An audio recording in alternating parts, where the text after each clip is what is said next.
Happy New Year. Hope you had an awesome break and you're ready for our first show of 2009.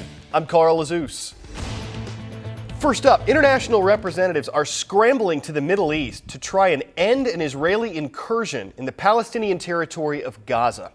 Israeli troops launched a ground assault into the territory over the weekend. This came after a week of airstrikes by the Israeli military. Officials say the attacks are aimed at stopping militant groups from firing rockets into Israel. According to Palestinian medical sources, more than 500 people, both militants and civilians, have been killed in the attacks. Around 2,600 other Palestinians have been injured, mostly from the airstrikes. Josh Levs gives us a closer look at where this violence is taking place. Here's what I want to do. Let's zoom in on this board. I want to show you some basics about Gaza and talk to you about these Israeli ground troops.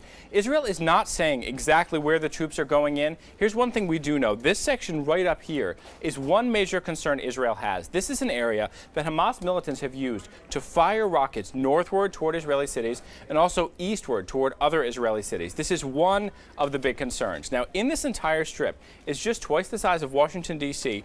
This area, Gaza City, is one of the most populous areas. There's 1.5 million people total. But let's go to a Google Earth imagery now that shows you Gaza City. And as we go in, what you're able to see here is how incredibly dense the population is in that area. We don't know if the Israeli troops are there. We do know that because of the dense population of Gaza City in general, wherever the Israeli troops go, it's quite possible that they will be near some civilian areas. Let's go to a second Google Earth video now, because I want you to see from Gaza how close Ashkelon is. And you can see from there, it's only 7 miles away.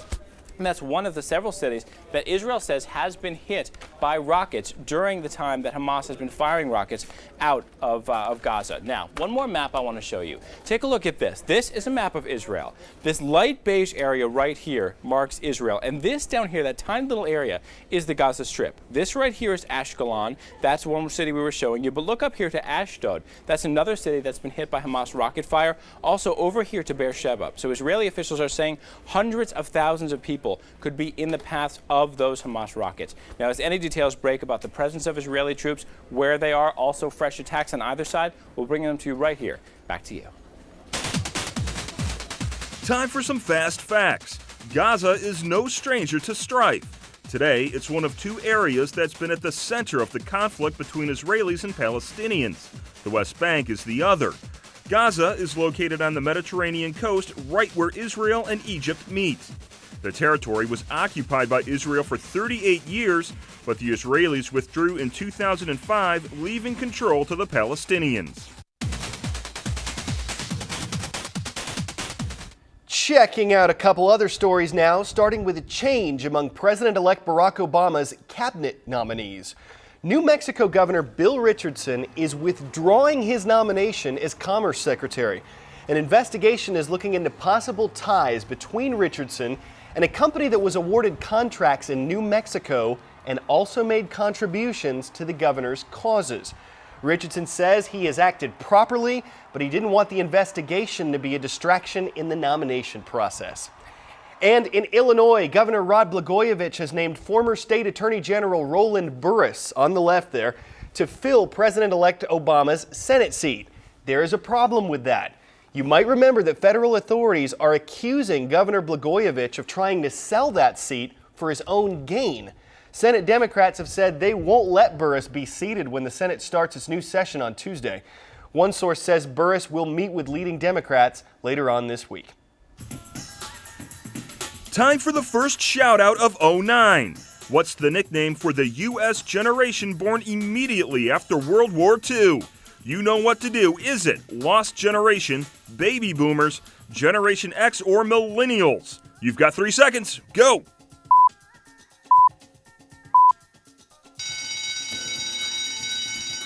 People born between 1946 and 1964 are called Baby Boomers. That's your answer, and that's your shout-out. Okay, every generation faces different challenges. For example, the current economic crisis. It's affecting everyone, but you guys are the lucky ones who get to inherit it. Tony Harris sat down with a group of Atlanta area high school students to find out what they think about some of the biggest issues confronting you and your classmates, starting with the state of the economy. Is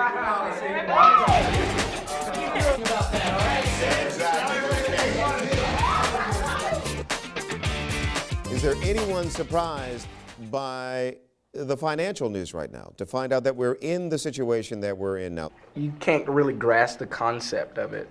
Like you take a country like America and a society such as ours in that kind of trouble. So I think it's like caught everybody by surprise. There are like fundamental issues with the economy right now. I mean, we have to give the banks a $700 billion bailout so that they can keep spending. I mean, the way that the financial sector is functioning right now and the way our entire government is functioning is with such high levels of debt and such high levels of risk. It's so unsustainable, and I think that in the long term we will suffer the consequences of this. Do any of you believe that the debt that has been accumulated in this country right now, that the responsibility for that debt is going to fall on your shoulders? Yes. Yeah, definitely. To be honest, I don't think my generation really grasps the fact that this may fall on our shoulders, because even for me, I mean, even though you're saying that that may happen, I'm like, that's not going to happen. Like this problem is going to get taken care of. Our generation and America in the future is going to have to have a decreased standard of living. We're going to have to spend more carefully, not spend as much. But I think that that's just the natural cycle of things. Yeah? I feel like it's going to fall on us, and I feel like the previous generations of this country, especially the baby boomers, have really left us with a nasty pile of something to deal with. Are you nasty pile of something? Yeah. A nasty pile. Yes. People look at the new administration, President-elect Obama, as like he instills that idea of hope in people that he will be able to lead us out of this economic crisis. But when you face reality, it's gonna get a lot worse before it gets better. You believe that? All of you? I think that we've weathered things like this before, and to say that the sky is falling and that, I mean, you know, the streets are going to be filled with people rioting is a little dramatic. We've faced booms. 1.2 million jobs. No, I know, but I don't think the sky is falling. 53,000 jobs to be cut in the coming months by Citigroup. Over the past, 250 years this country's been in existence, I think we've gone through lots of hard times. I think that with the amount of people we have, the size of our economy today, it's a different situation. It's on a lot larger scale. People say it's not dire, but last week I listened to my aunt talk about how she invested $20,000 in the stock market and she lost it. She could have paid the last payment on her mortgage with that $20,000. DJ, is it? That is my name. All right. Great job. Oh, thank you, sir.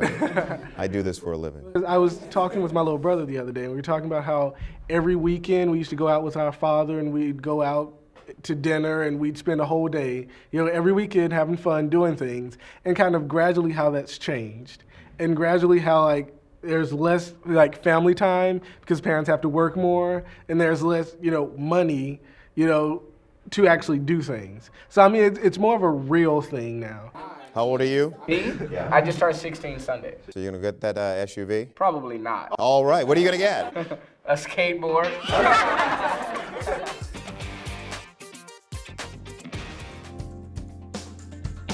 Well, it's a new year, so we want to know what you think are going to be some of the biggest issues that we face in 2009. The economy might be tops on that list, but what else? Our blog is up and running at cnnstudentnews.com, so head on over, check out what other people are saying, and leave us your thoughts. Before we go, an 11-year-old who fought the law and won. And it's all because of this little guy. You see, Judson King loves Sonic the Hedgehog so much that he decided he wanted the real rodent as a pet. Unfortunately, his town had a law banning the animals, so Judson spent 3 years putting together his case and convinced the city commission to rewrite the animal code. And for Christmas, King finally got his long-awaited gift. But hedgehogs are one thing. Let's just hope Judson doesn't set his sights on any bigger game. That will wrap up our first show of the year. We'll see you again tomorrow.